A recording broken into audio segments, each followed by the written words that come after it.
My guest on this podcast is Des Taylor, a legal expert that's been helping landlords and also letting agents from penalties, convictions and enforcement for many, many years now. And we talk about how some of the changes that are happening in the legal system right now could massively impact landlords in a negative way. We talk about what you need to do to protect yourself, be aware of these things. So let's jump straight into the podcast. People don't realise if you're doing serviced accommodation or short-term lets, you're running a business. You're required under the Regulatory Reform Fire Safety Ordinance 2005. It's not a new regulation. It's an old regulation. You are required to have a fire risk assessment. The law says you don't have to self-incriminate. As the Americans say, we're going to take the fifth, however they say it. You don't want to incriminate yourself, but at the same time, you don't want to mislead. Yes. But if you've been caught doing something and you want to stop it. If you are driving along the high street at 29 miles an hour and somebody falls on the road in front of you and you hurt them and kill them, the police will defend your position that you didn't do it on purpose. Even if you're driving at 30, they will defend your position. But at 31 miles an hour, you have committed manslaughter and killed that person through your breaking the law. Hey Des, you're the person that's helped probably about 2,500 landlords and letting agents with compliance challenges with the local authority. Why is it that tenants and landlords have these problems in the first place? The real reason I think people have the problems is because they don't understand that all the requirements that are there to be a landlord or to let a property, and the council knows what those are because the legislation has been around for more than 20 years. And when they get caught in something, they tend to fight back rather than listen to what's being said about what they're being alleged to have done, see how it can be resolved, and seeking professional advice. And most sources of problems with a tenant start because we didn't do something quickly enough or fast enough when they make the initial complaint, and then that escalates to the council. And the other reason is because of artificial intelligence or machine learning, which has been now being used for about 8 years or so by local authorities, they have much more intelligence about where offences are more likely to be committed, such as not licensing a property. So you're going to find technology and human behaviour, and of course I don't think propaganda is the right word, but the marketing of landlords are not so good by some organisations. Yes.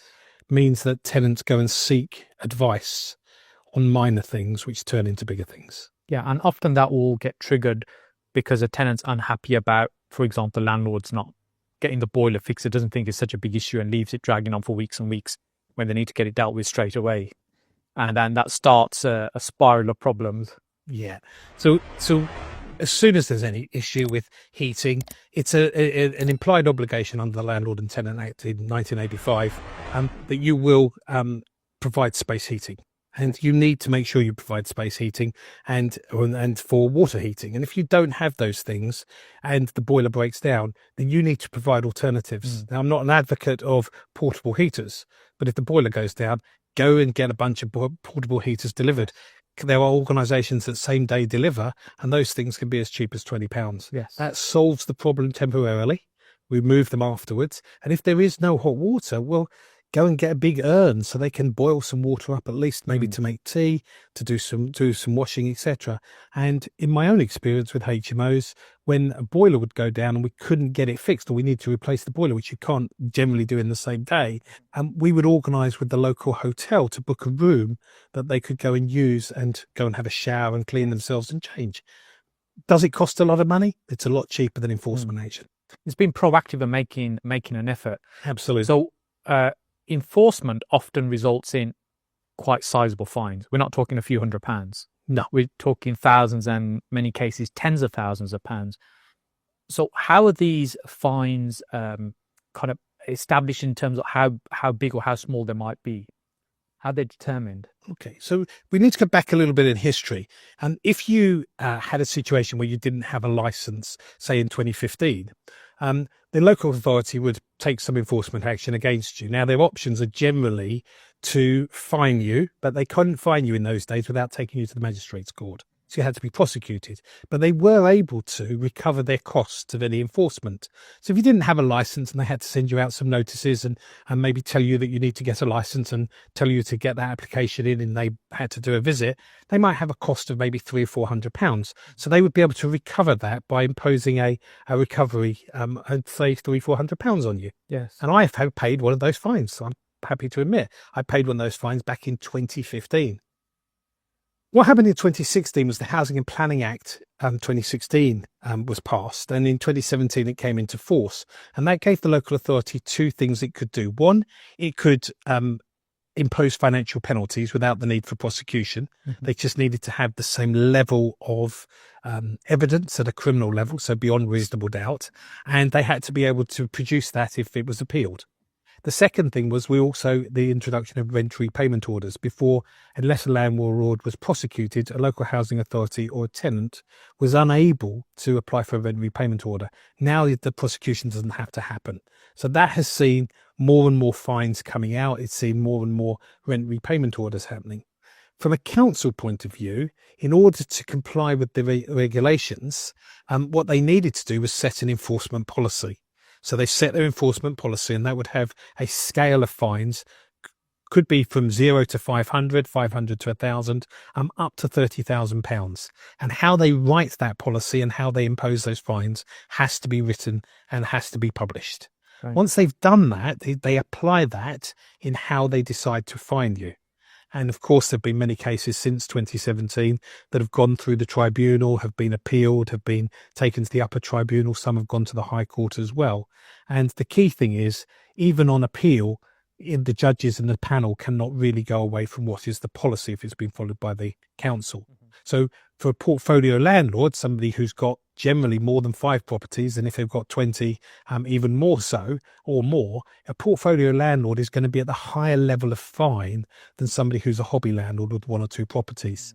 So what we see generally for not having a license when you should do a selective license. So here in Birmingham, where we are today, you need a selective license, and you additional licensing for HMOs and mandatory HMO licenses. The fines are probably going to be between 6,000 and 8,000 for a hobby landlord.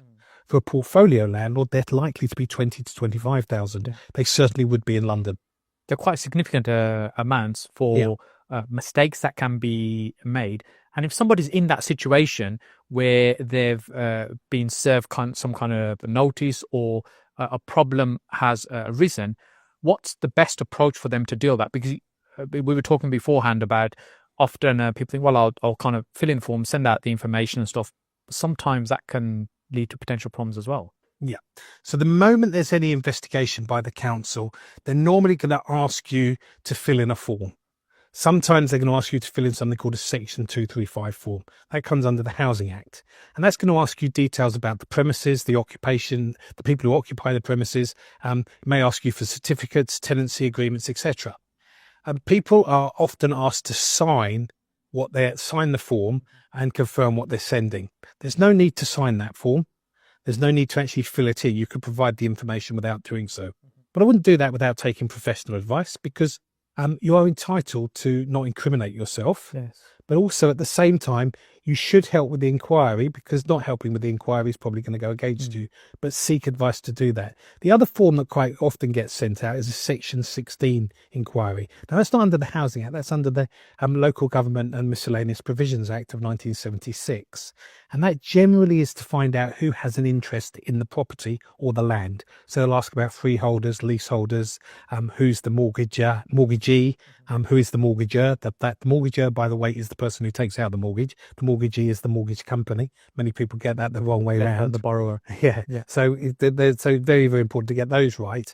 And they'll ask other questions, maybe about the insurance, but they are entitled to do that the same way as if they were going to do a compulsory purchase order. They would do the same. And they get that information so they can gather who all the people they may need to take enforcement action against. It's unlikely they're going to take one against the mortgage company, but they get that information anyway. Any offences or any notices that are served upon you will be served on your mortgage company as well. Many people don't realise that. So it's quite important. And the other thing that happens is they might ask you to come in and have a chat. And in the letter that you receive, It it'll probably won't always use that language though. no, it's probably going to say, would you like to come in for an interview under caution? Or would you like to come in and have a chat about this? I must warn you that I'm cautioning you. And, on the TV, you've seen the TV cop dramas. You don't need to say anything, but if you do anything, you say, etc., etc. It's the same wording. You've heard the phrase, your network is your net worth, and you'll also hear it in this particular podcast as well. That's because people in property recognize the importance of being connected with other people. Property is a people business, and that's the reason I've been running a networking event for over a decade now. Each and every month we bring like-minded people together, an opportunity for you to come along and meet some of those people and also learn from other people on the stage, learn from myself as well. So make sure you book on to the next meeting. We're on the third Tuesday of every month in Birmingham. Now let's get back to the podcast. In America, they call that the Miranda rights, by the way. But it's your right to silence in England. And that right to silence in history is over 2,000 years old. But in law, it's only been 300 or 400 years in the UK that's been a defence. Right. You don't have to say anything. But if you don't, it's also taken against you as well. So staying silent is not clever, and not doing anything is not clever either. Seek professional advice to know what to do. If you do go to that interview, I'd be surprised if you would come out saying, I'm really glad and I feel really comfortable and my conscience is really clear that I've done nothing wrong. You would be the first one, Sage, to say that, because everybody who's ever come out of one that they went to that we didn't advise them or they went before we were involved, they've always come out and said, why did I feel like a criminal? Why was that hell? I felt like I was like one of those criminals on the TV. I was waiting for them to bash my head on the table type thing. That's how they feel, and nobody wants to feel that way. And essentially, they're just following a process. Is it right? Is it wrong? That remains to be seen. But our advice is don't ever attend one of those interviews without professional advice beforehand. We touched on rent repayment orders earlier. Yeah. How do they come about, and how is the amount established, and who is ultimately responsible for paying those as well? Right. So rent repayment orders is nothing new. It was in the Housing Act 2004 at section 73.5. The difference changed under the Housing and Planning Act 2016 at section 40, where they said that you no longer needed to have a prosecution of the landlord in order to make the rent repayment order application. So you make an application to the tribunal, and there are a set number of offences for which you can get a rent repayment order. The most common is because the landlord didn't have a HMO licence or a selective licence, but it could be for an illegal eviction, which is harder to prove. It could be for not complying with an improvement notice, or not complying with a prohibition order, or not complying with the planning enforcement notice. Those are the main things, and the fines that you get for those are independent of the rent repayment order, so you can essentially be in double jeopardy. So the local authority enforces and will impose the penalties, and the rent repayment order, would that be by the local authority or by the tenant that drives that? That's an excellent question. Both can make an application, but it's who's paying the rent.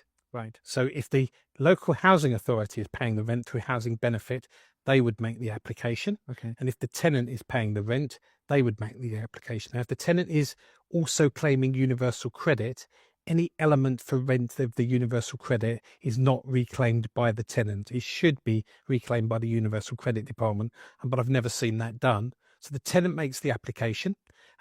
Whether they get 100%, there's a process that's followed by the tribunal. And there are many firms out there who represent tenants in this, and they work for a commission of the amount of money they get. So essentially conditional fee arrangement lawyers or representative firms. So they want to get as much as possible. But there is a set process. It must be followed. And if you don't follow the process, you're unlikely to be successful. But I would say of all the cases I see, the largest percentage are valid. There is over the entitlement to a rent repayment order. 3 or 4 years ago, for HMO not having a licence, these settlements were averaging about 97% of the amount being claimed, and that has gone down. It's more like 75, 80%. Some people will claim it's lower, but we haven't seen that. But the most important thing to understand about a rent repayment order is both the landlord and the tenant, both their names, if there is a hearing and the determination is done by the tribunal, both their names will be searchable and the address will be searchable on Google for that offence of not having a licence or an illegal eviction, etc. Now, some people may not worry about that, and I think with the forthcoming Renters' Rights Bill and the landlord register that we're going to have in the database, and the things and evidence that's going to be contained in there, I think if you are getting things wrong, the ability to keep that not disclosed or secret is going to disappear. Yeah. So I think what we're going to see is more and more people are going to find, like they've had a parking ticket, maybe they've had a small speeding ticket, you'll find more and more landlords and letting agents are going to have offences against them. And then we'll be looking at them as to how severe the punishment was, how severe the offence was. But rent repayment orders, there are plenty of people doing them. We, in the last 6 months or so, I'm informed by the team, we've saved landlords £750,000 worth of rent repayments. Is there any benefit of a rent repayment order to a landlord?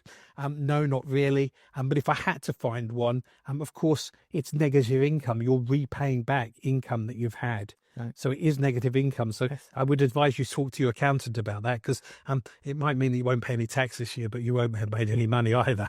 Might not feel great about it either. No. In terms of how small or big they are, how is that determined, the size of the amount? Currently, the legislation says they can claim up to 12 months rent, so they can't claim more than 12 months. They're not able to claim back rent for which they have arrears, and the generally accepted accounting procedures are actually put in place for that. And that was a case called Arward versus Hooley, which I was very glad to represent Mrs. Hooley. It was a very interesting case, and they went to upper tribunal, and now it's a precedent in law that the arrears must be taken before you start paying people back rent they haven't paid. Yes. So I'm very pleased that we did that. But it is the amounts that people are paying is up to 1 year. So the biggest one that I've seen for one property was 90,000. Wow. Yeah. The lady did eventually have to sell the property. She came to us after the determination, after it had gone too far, and there was very little we could do for her. Okay. If she'd come to us in the very early stages, I think there was a lot that could have been done. I think it could have been reduced. And I think the lawyers that worked for the tenants were quite vicious. They are ruthless. And I wouldn't get in a fight in a boxing ring with a professional boxer. Yeah. And I'd advise landlords and letting agents, if you've got a no-win, no-fee lawyer coming after you, don't get in that ring. Yes. That's a great analogy. A couple of times we've had cases where we've had solicitors out the blue send us a letter, or the agency a letter, to say, they're making a claim for something or another because we hadn't served something or whatever. And we've looked and said, well, that's not the case. I remember one, this is some years ago, where there's a claim had been made. I can't remember the exact details. A solicitor had sent a letter to say they're claiming on behalf of a landlord we hadn't served something. And I just got the office to send them the document with the tenant signature on it to say they've received it. And that was the end of it. We didn't hear from them again.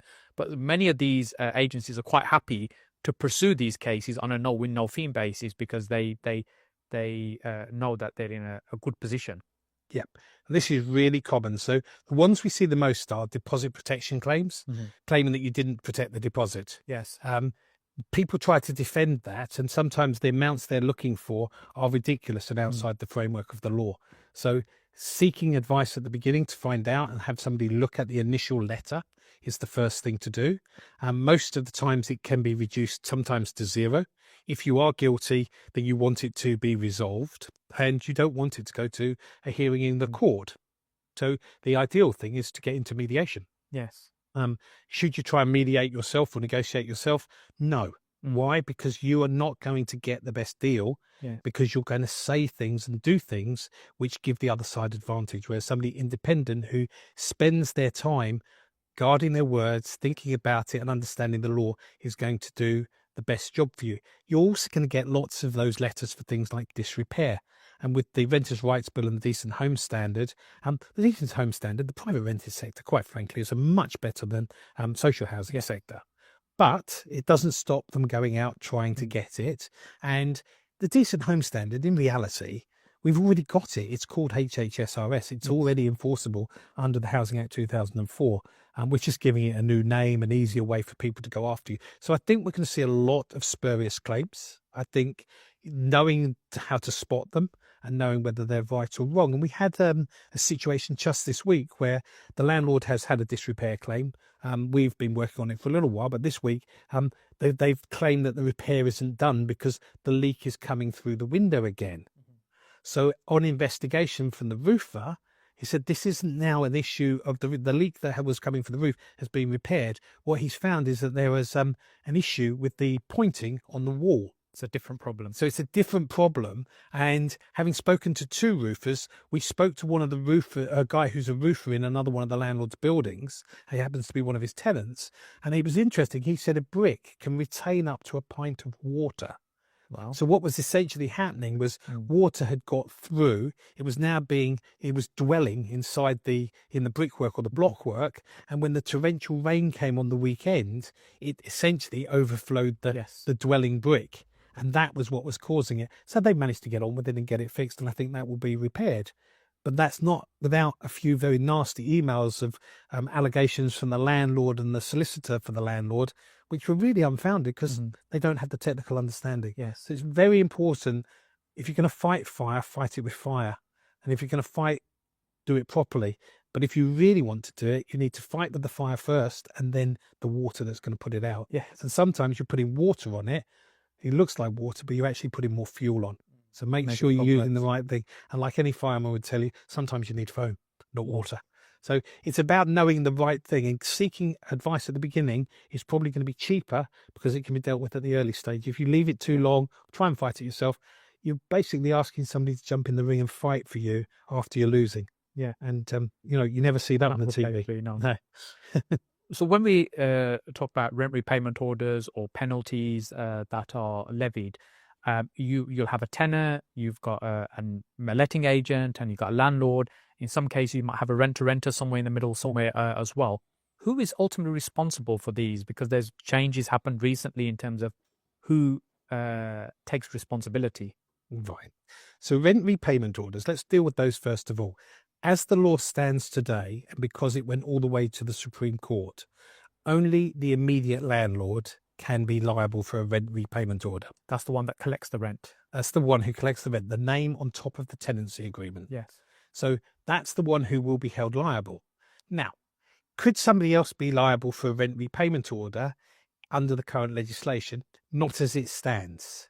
But there has been a case recently where, through the connivance of the husband and wife team and a company in between the ownership and the tenancy, it was found that essentially the owner was an undisclosed recipient, an undisclosed principal in the contract, should I say. And what that means is that they were using a company to hide the fact who was actually ultimately receiving the rent. In that particular case, it was a husband and wife. And in that particular case, they were claiming to be estranged, whereas social media claimed something different.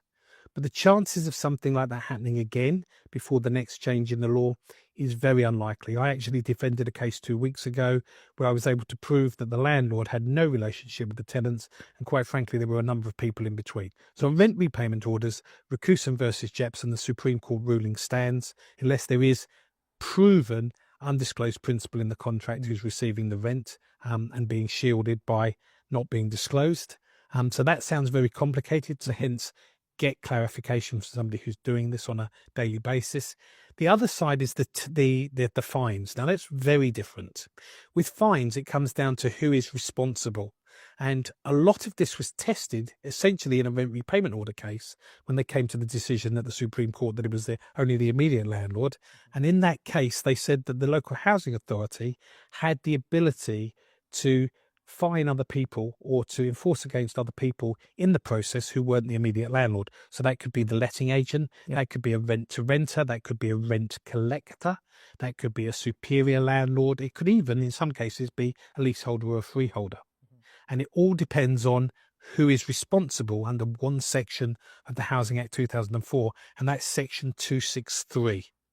And interesting, one of the first cases I ever dealt with was on Section 263 and deciding whether there was a case and whether there was who was responsible. Because in that case, it was a rent-to-rent company that was being enforced against. There was a global international agency who'd rented the property to them who was also involved. There was a landlord who lived abroad who was involved, who was the leaseholder, and then there was a freeholder. Well, now, for the council, This is like having a slot machine in front of you that's just going to pay out you. Okay. Yeah, you press the button and you're going to get the jackpot every time, because if they can prove each and every one of them is responsible, they will get fines for all of them. Okay. So we have seen situations where essentially a rent-to-rent operator has not applied for a license, has also breached HMO management regulations because they've sublet the property and not made it compliant. So the rent-to-rent operator has had a fine. The agent that let it to them that's receiving the rent has had a fine. The owner of the property has had a fine. Wow. And they tried to get the one above them. So what should have been, I think the fine in that case was 27,000. Yeah, they got 3 times 27. Yeah, so think about £81,000, but that's per offence. So if you've breached HMO management regulation 4, which is safety, and you've breached regulations 7 and 8, which are the 3 most common, which are design, maintenance, and care of the common parts and the individual letting rooms, and you've got 3 of those in your portfolio landlord, and I can quote it because their policy would be, say Camden's policy would say there were 3 there and they should be £20,000 each. That's £60,000 times 3. You're beginning to work out it doesn't have to be about the money. It's about the culpability. And quite often I get well, that's not fair. It shouldn't be. Well, if it's not fair, if you're old enough for me to remember the Great Train Robbery, and Ronnie Biggs and Buster Edwards and all of those, does just one guy in the gang get done, or all of them? And you've got to see it from that point of view. So if you're in the chain, you're likely to get done because the council, 1, can do it, and 2, they are able to do it because of what the law says. But what's even more interesting is that if any of those organisations is a limited company, or those people are getting the fine, and that happens to have one director who's actively involved on a daily basis, then they can also use Section 251 and say, because you're the director and then controlling, and you're controlling the company and making decisions, you are also guilty. Wow. And get the fine as well. And we see another entity added in. Another legal person. So we see this quite often, and it can be really, really frustrating. So I can give you an example of a landlord who that happened. He got some fines. I think they came to 58,000 because they did the company, the director, and the agency that happened to also he owned. So there were three of them. But then when it came for the license on the same property that was up for renewal, and this time around the council wanted to apply some standards. Okay. And those standards were going to take some rooms out of operation. Right. So they would be taken out of the license. So he paid us to advise him on how to deal with the license inspection. And based upon the license inspection advice we gave him, the 60,000 he was now going to lose on top of the 58,000 he was going to pay in fines. And we were able to at least reinstate the 60,000 by advising him how to advise the council and get the council to agree with their discretion. So it's always good to take advice. Yes. Really good to take advice, because you'll see it in a different way to anybody else. The council, they are the police of housing. They're going to do what they're going to do, regardless of whether you like it or not. I wouldn't, if I was accused of a crime, think about going into the police station and fighting it myself. I'd probably get a solicitor. Yeah. And if I was going to get a solicitor, I probably wouldn't choose somebody on the high street. Not that solicitors on the high street aren't good. Many of them are very good. I'd want somebody who's specialist in what I do. Yes. So if I was getting done for something to say with speeding, which is a criminal offence, by the way, I'd get a speeding specialist. Yeah. If it was something for parking, I'd get a parking specialist. If it was something like an affray, I'd get an affray specialist. Anything else I wouldn't probably think I'd be guilty of. But it's, imagine fare evasion. We know that some of the companies got that wrong. You got done for fare evasion when you didn't think you had. You'd go and find a solicitor who's experienced in fare evasion, not somebody who's doing a bit of family law next week and a little bit of conveyancing the week after. You want somebody who's specialist in it. I think that's the bit that we've got to get right in property. And I think for somebody like yourself who's an educator, I think from this year onwards, every educator is going to need to have somebody working with them to advise on the legal, the legislation, how the regulations work, because building a business is hard enough, But like any big business, they tend to have a legal department. Yes. I think any business now that's going to be taking people forward, training and moving them forward in education, they're going to want to work with people who are going to be able to step in and tell them the facts and the law as it is and how to avoid getting into trouble. So these fines and these rent repayment orders don't come along. Are they possible that it's going to happen to you inadvertently? Well, I know I've broken the speed limit a couple of times. Yeah, and these are landlords are sitting ducks in a way. They're easy targets, and even a most well-run business may have issues and problems that might have got missed. So the conversation leads me on to thinking about rent to rent as a model and a strategy, very commonly used, talked about. I think it can be interpreted or misinterpreted in many ways in terms of the structure and how it's set up. So give us your thoughts on some of the do's and don'ts in how a rent should or shouldn't be set up and the risks around that as well. That's very interesting. You should bring that subject up. We get a lot of calls from a lot of people who are rent-to-rent operators when they're in trouble. And the questions we ask is, where did you learn? And quite often they didn't learn from anybody, but they copied somebody else. Yes. They looked at something on YouTube. They didn't have all the facts and information. So Googled a contract. Absolutely. Now, I'll come on to that in a moment. So rent to rent, most people are not doing what they should do, which is learning how to do it properly.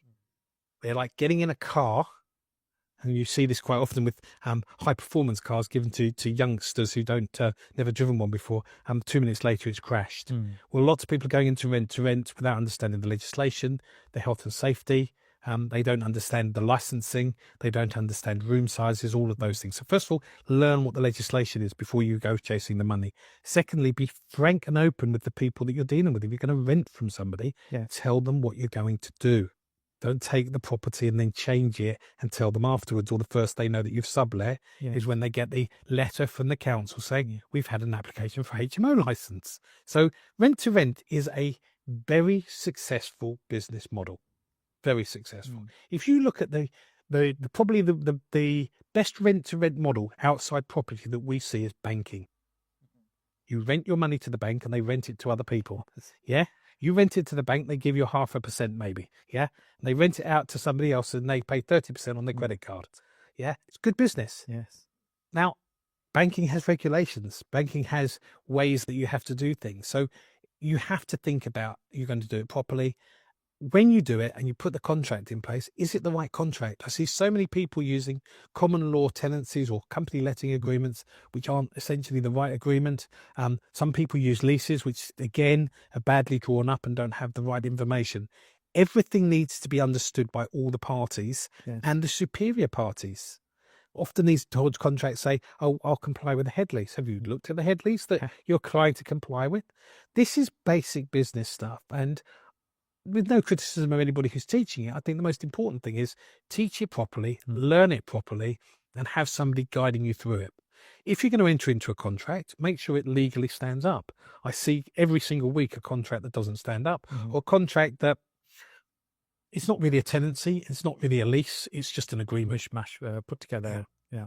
And then what we also see is the assured short-haul tenancy, which the tenant goes in, is the most powerful contract in the chain. And the tenant has more rights than the landlord, and more rights to tenure. So going forward with the Renters' Rights Bill and with assured tenancies, and periodic assured tenancies as they're going to be called, we are going to see that the owner of the property or the superior landlord, they're not going to be able to seek possession as easily as they are currently by saying, let me give you notice, you serve a Section 21, no fault. And it's not properly covered yet under what the grounds for Section 8, because Section 8 is about moving back into the property and it's being catered for, about selling the property. And if you use those grounds, well, there's a potential 16-month period if you fail to move in or fail to sell, where you won't be able to market the property. So you're going to have an empty property with costs that's got no income. Now, I hate to say it, an empty property with no income is better than an occupied property with no income. Yes. But you've got Section 8 for that as well, for tenants who don't pay. So there are problems that are going to be afoot. So if the rent-to-renter wants to get out of the business or becomes insolvent, where does that leave the superior landlord? Well, in the insolvency of the business, the law will pass those tenants to the superior landlord, because there's no immediate landlord. And then what will happen? And what if that superior landlord is unsure or uncertain, or does no knowledge to the fact that they've gone insolvent and he's now got tenants and he's not receiving money and he's not compliant, and then the local authority becomes involved? It all becomes a little bit messy. Yeah, very so quickly, yeah. Rent to rent of the future will have to be done in a professional way with full understanding, and the superior landlord, i.e. the person granting the rent to rent agreement to the rent to renter, is going to need to understand their options and the implications of maybe not being able to get out of it. And I always remember listening to a podcast from somebody who talked about his parents being in Scotland, having a property that it had a lifetime tenancy. And when they literally got it back after 60 or 70 years, of course, it wasn't what it was expected to be. And there was nothing they could do with it except sell it and get rid of it as quickly as possible. Well, is that what people are investing for? So investment strategies, the teaching of investment strategies are going to have to take into account who are you leasing it to, what are the circumstances. And I think we see a lot of people talking about rent to rent and giving it on government-backed social contracts, etc. Those also need to be examined as to what is the real situation, and whether those people who are living there have tenancy rights that are undisclosed or misunderstood. And if you're going to go down the lease it to a social provider, what's your experience of dealing with them? Do you fully understand it? And if you're going through an intermediary, you don't want to be like the chap that we doing some work for down in the Berkshire. He actually lives abroad. Before he involved the agent that we advised him to work with, he was renting it to a social housing provider, he thought. They're renting it to another organisation who basically gives it to Home Office asylum seekers, etc. Right. And the properties come back, when they've served notice, the properties come back 4 months late and £60,000 worth of dilapidations. Wow. And then to find out that it looks like the director of the company may be in all sorts of other troubles as well. So they're not holding out a lot of hope. And 3 years of profit that they've got has just been wiped down in dilapidation. So rent to rent as a model, as an investor who wants to rent your property to a rent to rent operator, I think you have to be very cautious. It's not how it was. Why did it all change?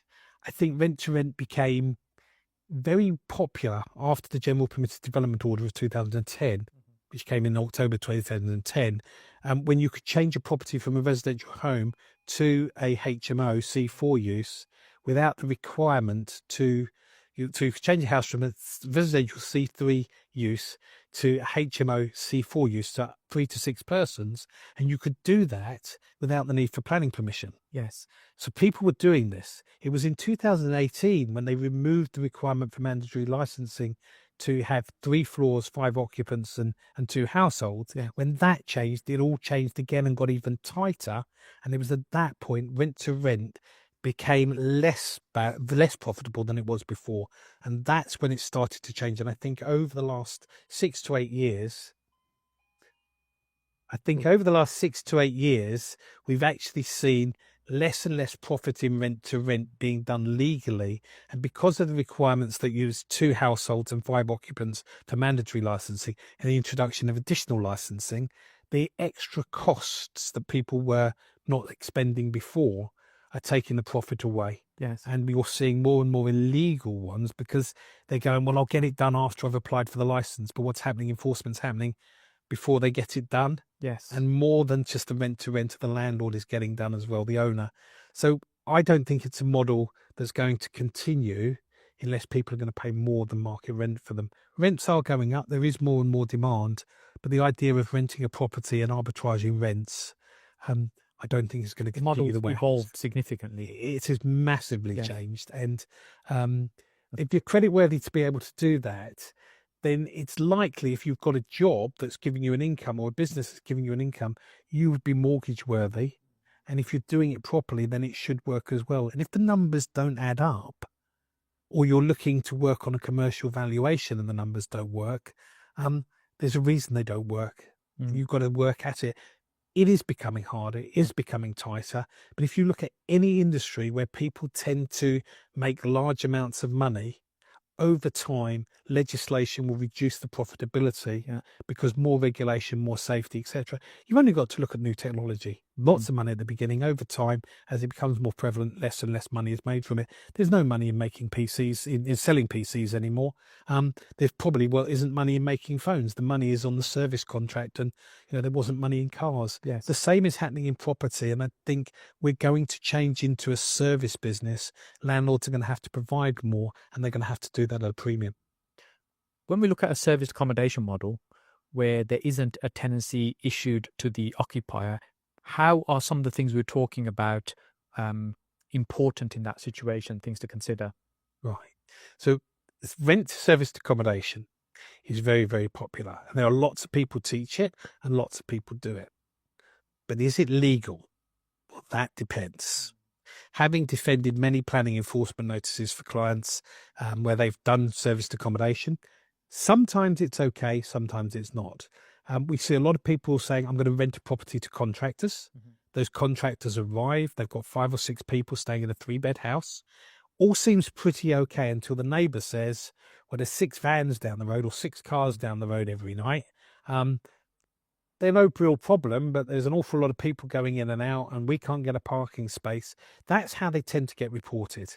Now, has the property changed from being a residential use? And are they a cohesive group? Well, if there's 6 people working with the same company, working on the same contract, or there's 6 people working on the same contract, they may work, say, on HS2 together, but they've got somewhere else to go back to. So at the weekend, they can go back to Darlington. It's not their primary residence. Yeah, it's not their primary residence. They're only temporary. Now, has the property changed from residential use C3? Probably not. And most of these people will book a month at a time. So most councils will go, it's not causing a disturbance, it's not an issue, and it hasn't changed from residential use, and it could go back to being a family home at any time, or it is a family home, it's just being used for this short period by people constantly.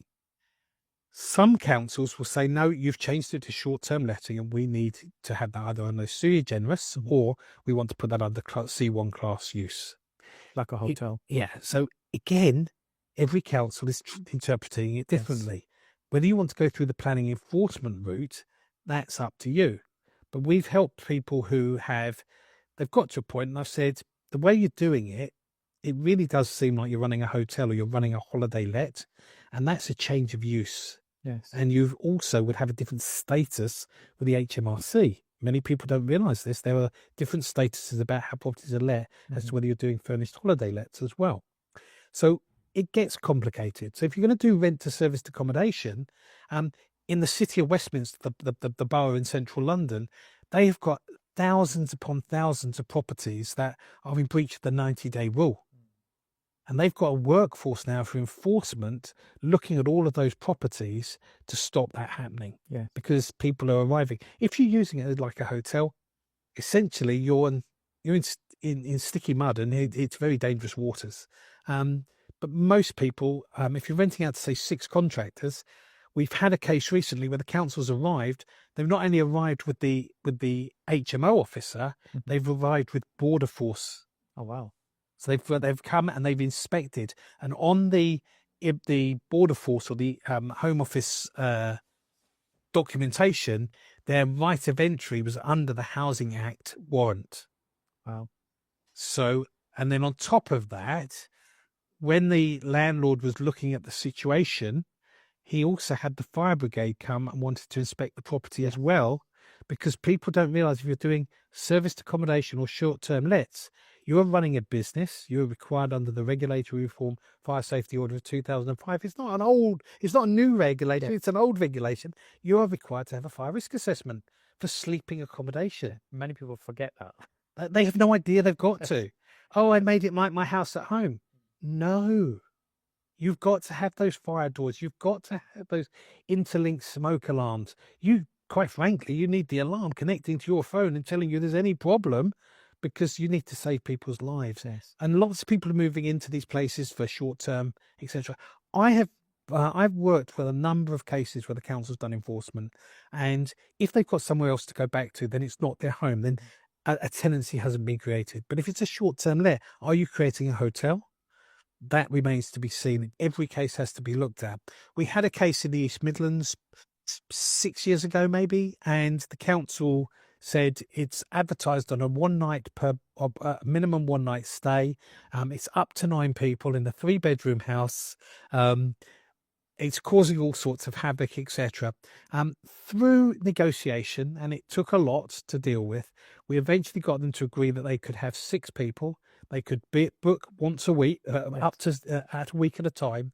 The reason being is this house just happened to serve the local theatre. Right. And they wanted it for theatres. Okay. They wanted the theatre people to say, because they were a cohesive group coming and going at the same time. Mm-hmm. They weren't parties every other night. They were the actors and the musicians. They were limited to 6. They also had to take a car park spaces at a car park at the end of the road for those people to stay in. Yeah. So it was agreed that they weren't going to enforce, but they did want to see every booking that had happened, how much money they'd taken, etc. So the council was fully aware of how much money was being made, and it was quite an effort to get them to agree. But they didn't stop it because they just didn't feel it was necessary. They weren't desperate for housing in that East Midlands town. Yeah. But some councils, they want to stop this because they're working with their empty homes departments, because they want those properties to put the homeless people as regular homes. Yes. Yeah. Yes. If you're going to treat them as hotels, well, why Yeah. can't the council treat them as hotels? And I think there may be something, and it's only a suspicion, but when you look at the Section 8 part of the Renters' Rights Bill, and the fact that you won't be able to, if you want to move back in or you want to sell it, that you won't be able to let it for 12 months, which could be 16 months. And there's an empty property of which the council can get double council tax in some areas and more. What do you think the council might be suggesting to you? They might be suggesting to you, we might be able to get you out of your problem, and because there's an empty house there that's going to be empty for the next 12 months, maybe we could use it for short-term emergency accommodation. It's just, if you're into conspiracy theories, maybe you'll be with me on that one. Yeah. Did COVID really happen? We've all got our theories. Yeah. It's just an idea. It might be something there that has somebody thought that through? Is there a possibility? Does every house that we want to sell, do we actually want to turn it into emergency accommodation? But what we are seeing a lot of is councils have got a big problem and they need to get their hotel bills down. They are going to be looking for operators who can turn properties into suitable accommodation for emergency accommodation, for those office to commercial residential, if it meets all the requirements. And again, we see a lot of planning enforcement and housing standards enforcement against offices to residential. Yeah. We see issues with that and enforcement because they're saying they're too small, or the tenants moan, or there are issues. If you can make good quality stuff and make good quality buildings that are habitable for the different types of people, then you're probably going to have a great tenant, and the council's going to use it for emergency accommodation to get their housing lists down. But remember, many of them don't want to turn these offices into residential. So make sure you understand what the local plan is. You understand that you don't want enforcement, because you don't want to do something great and then find yourself spending 2 or 3 years defending an enforcement action while the council's people are sitting in it. Yeah. Remember, the homeless prevention people don't work with the housing standards people, who don't work with the planning people, who don't work with the licensing people. They're all siloed. They're very disjointed approach. And you touched on enforcement there. Most of what we've been talking about, it's tenancies. And when you have, say, a planning enforcement notice sent to you, what's the best way to approach that? So when you get a planning enforcement notice, it's unlikely to be the first communication. A council will take, the first step is generally, if they get a report or they believe something isn't right, they'll send what's called a planning contravention notice. Now, that is a notice which generally has a bunch of questions they want you to answer and to sign, back to the signing part. Now, if you sign it, of course, that's more or less a witness statement for them. Yeah. Many people fill those in and give them everything they want, and then that's followed up either by a planning enforcement notice, or they don't do anything more because they don't believe there's any enforcement required. There is a fine if you don't respond within the 21 days. So you're advised to do that. But the bit that most people miss is you can fill that in and respond, or you can make a representation. Now, when most people make a representation, they write what they think is important rather than addressing the problem and the legislation that they believe is being alleged. Right. So I always advise you to get professional advice, because it's faster and quicker to get somebody who does this all the time to do it. And we generally make representations. When we make a representation, we represent the situation and solve it generally. So there is no planning enforcement. So you talked about serviced accommodation. So a lot of people in London have got ex-local authority flats that they've rented to somebody, or they've renting out on their own accord. They're renting them out for serviced accommodation. You will get a planning contravention notice. Most people will fill it in and give them all the information they need. But if you're going to stop doing it, as we had in one particular case, it was a rent to SA operator.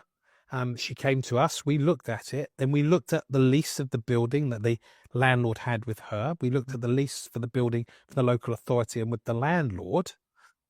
And she had a 3-year agreement with the landlord. Right. So he's the leaseholder.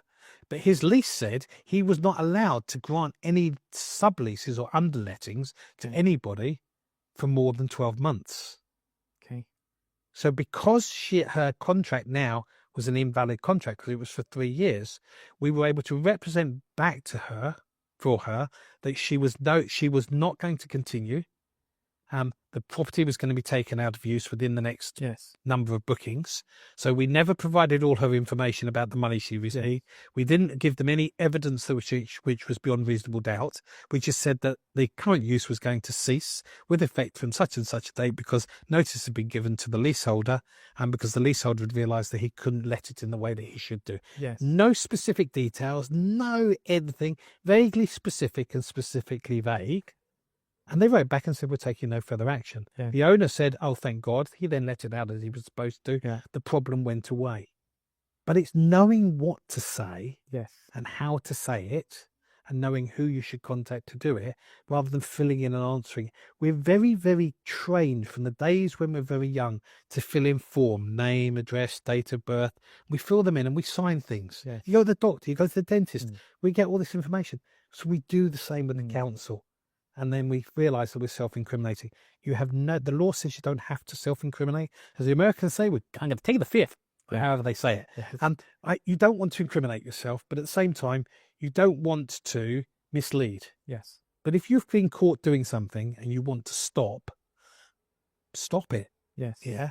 If you haven't got a license, and you should have a license, get one. Yes. Yeah. Yes, there may be some consequences of it, but so many councils have got such a backlog with licensing that they don't have the time to get them done within the 6 months of which they have to enforce. So if they don't process your license for 7 months, then they can't enforce a fine against you. Yes. So there's so many things that people don't know, and just a quick phone call, find out what you need to find out, and then get the answer. And if you need more help, get more help. If you need to be consulted with, get that. If you need a representation, get that done. But what I would never try to do, my son is he's taking up rowing at school, and he likes it, and it's a lot of fun. But I would never try and go out and be a rower like he is. If I want to learn about rowing, I'm going to ask my son. If I want to get trained for rowing, I'll ask my son. Yes. I'm not going to go off and try and do it myself. And fortunately, because landlords and letting agents want to make profit, because we get trained to do so many things and we think we know how, we think we're going to deal with it, or we can ask a friend who's had similar happen. Never have I seen two pieces of enforcement look the same. Not getting the right piece of advice is essential. Absolutely. And we, before we start kind of wrapping up, I want to talk about the renters reform. Yes. And what's your view on what looks like will happen, and how do you see things panning out and the impact for landlords? It's quite a broad, a big question. Okay. In simplicity, the Renters' Rights Bill, which will become the Renters' Rights Act 2025, it's going to mean more powers for the local authorities to enforce and get fines for people who are guilty. Yeah. It means landlords are going to have to do more, sometimes for the same. Yes. So like many businesses, you're going to be forced to deliver more for the same price. And for tenants, it's going to increase their rights and give them more rights to and an ability to go after landlords and letting agents. And because of that, you're going to see letting agents and landlords feeling that tenants and local authorities are against them. It's a bit like deciding the speed cop with the camera or the radar is against you. What we have to do is we have to tighten up. Yes. Like the HMRC tightened up the construction industry, stopped cash payments, stopped the construction workers going to the pubs like they did on a Friday night to get their money from the landlord who the construction firm had delivered the money to. Those types of things are going to stop. So landlords taking cash payments, they want to stop that. So it's recorded. They want to see people doing things the same way we've seen the insurance industry, the driving, we've seen the licensing, the food industry, the supermarket industry, consumer rights have all tightened up. Construction has tightened up. It's just our turn. We just need to decide we're either going to conform and get it right and reduce the risks, or we're not going to do it. And if we're not going to do it, there's two options: pay the fines until you realize, parking on this double yellow line isn't working anymore. Or you're going to be forced out of the business because they're going to shut you down. So the typical process for one particular council in the Northwest is: first property, first offence, fine. Second property, third property, fourth property, fifth property, prosecute. More properties, fines.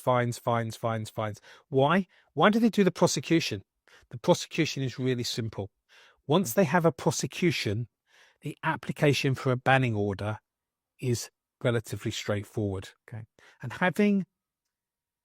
there's quite a well-known case of a banning order. And the person has come to our firm a number of times for advice, and we've never represented them because we couldn't. I don't think we could in the circumstances, but they come to us for advice, and we give them advice based on their situation. The first time, I think they were irrational about what was happening. After they got the banning order, they came to us and we gave them some advice on the things they were doing. They were talking to people who were advising them, and having looked at the determinations and the cases, I can say that they were badly advised. Even though they were very guilty, the advice they were being given and the case, how it was being fought, was not becoming from a place of contrition. It was becoming from a case of righteousness of they're wrong, I'm right. It was wrong. It was wrong. They came back again because, of course, they were trying to enforce even further for a breach of the banning order, and we've gone through that process with them as well. And they kept wanting us to represent. I said, I can tell you the facts, I can tell you the truth, but I'm not prepared to condone the conduct. Yes, we are here to defend people who want to get better. We're not forgiving sinners, if that's the thing that some people are probably thinking they're hearing. What we're doing is making you better. If you've had a drink driving offence, you have an option to have your sentence reduced by going through a rehabilitation. If you break the speed limit and it's your first offence, you generally get to go on a speed awareness course. These are proven time and time again to be good and help people. And as one of my sister who went on a speed awareness course, she says it very clearly, and I think it's right for landlords to hear this and for letting agents. Number one, if you are driving along the high street at 29 miles an hour and somebody falls on the road in front of you and you hurt them and kill them, the police will defend your position that you didn't do it on purpose. Even if you're driving at 30, they will defend your position. But at 31 miles an hour, you have committed manslaughter and killed that person through your breaking the law. That's the difference. Now, the same in the 20 mile an hour zone. 24 miles an hour is the most common speed. Yeah. But you're still breaking the law. Yes. And that's how we have to see this with landlord offences. There's strict liability like speeding. You don't have to be aware that you're committing the offence for you to have committed it. So If you don't have a license and you didn't realize, you're still guilty. If something is broken and you don't know about it, as I said before, if you've got repair records, etc., then there will be some leniency, but the offence is still being committed. And if your tenants sublet and let more people in and create HMO that you don't know about, and you're breach of HMO management regulations or licensing, that's still guilty. Yes. And I know that's tough to deal with, but that's how the law is. And it's not only been tested in the tribunal, it's been tested in the upper tribunal and the High Court and a judicial review. So very, very tough and a hard pill to swallow, but we have to accept it most of the time. And it's difficult because it feels like the landlord and the letting agent is playing to everything.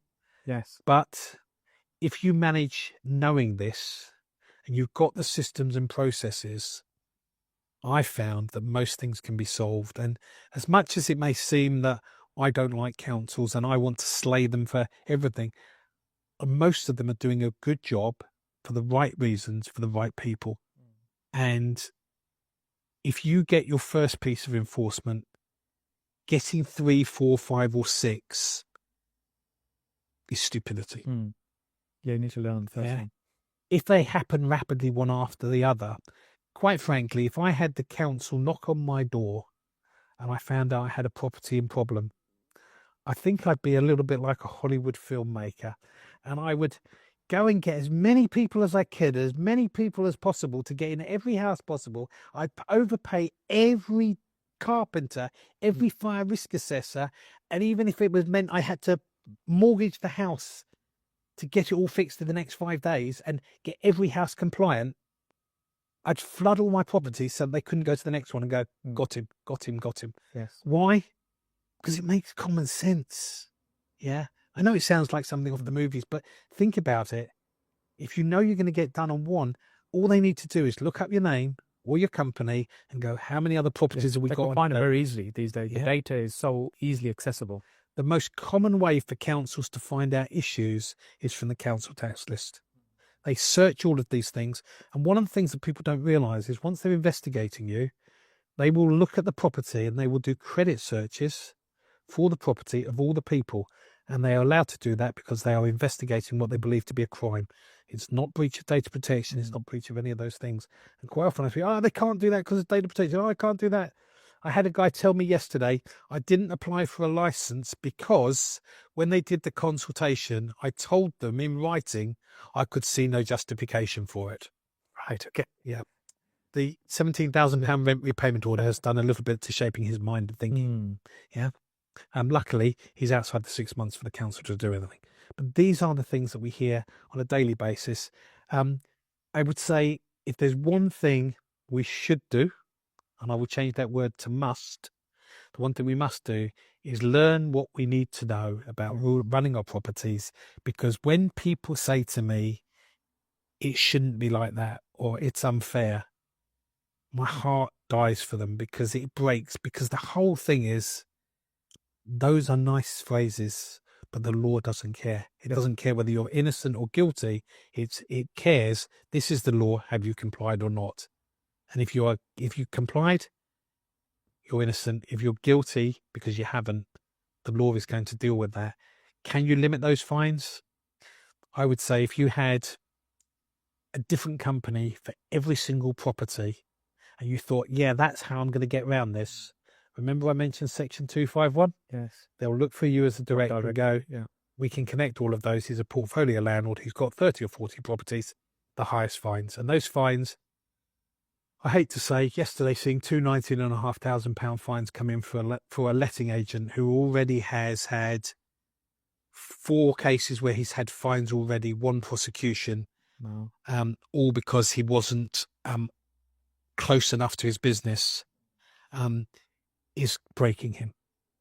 But he's standing tall, taking responsibility and changing his business. And I'm glad to say he's taken the advice. We're going to go and help him. We're going to get it sorted, and that will be part of his mitigations. I think the operational procedural part of the business is really important that we don't really talk about much in this industry. So I'm really pleased that we had this conversation here today as well. And the education is important in this sector. And if somebody is facing a challenge, they really need to reach out and get that professional advice, as you suggested. And if somebody wants to reach out to you and connect with you, what's the best way for them to do that? The simplest way is if you use a phone for what it was designed for, is to dial the number. Yeah. And the number is very, very simple. It's 0208 088 3494. That's 0208 088 3494. And we'll put that in the description as well. We'll put it on the screen Of course. as well. That's the easiest way for someone to connect with you. Absolutely. And of course, if you look for my pretty face on social media, generally, my name's Des Taylor, as you said. You'll find me on Facebook and LinkedIn. And of course, if you want to message through that, somebody in the team will also pick that up. I'll be frank with you, I spend a lot of time in front of clients.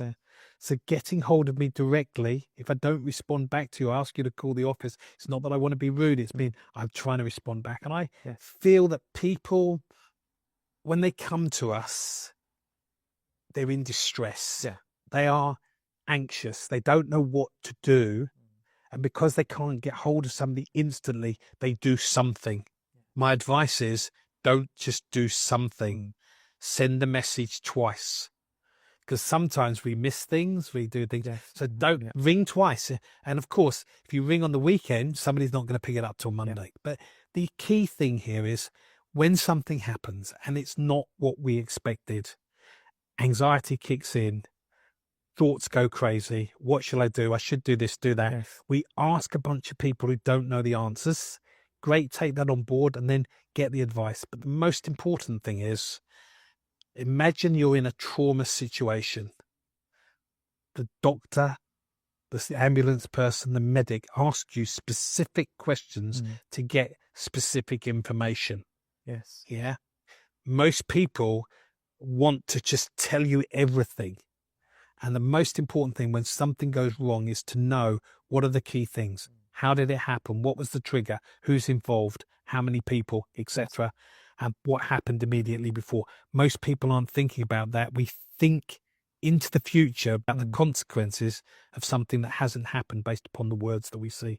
Yes. So always, if you receive that letter from the tenant, that letter from the solicitor, that letter from the council, that letter from a third-party agency saying you've done something wrong, it doesn't have to be true just because they wrote it. Yes. It only becomes true if you make it or if you tell them it is, until such time as it's been investigated and the action is decided to be taken. Nothing is that urgent unless it's a fire or something like a flood happening to a building that you need instant. So sometimes it's just better just take a walk, take a drink of water, and then go on the phone calmly and talk to somebody. But please, no matter what happens, that letter you receive, do not give it meaning it doesn't have. Seek advice. Yes. That's a great note to end on, Des. I'm really pleased to have you on, sharing some of your knowledge and expertise, and such an approachable person as well. So thank you again once more. Thank you.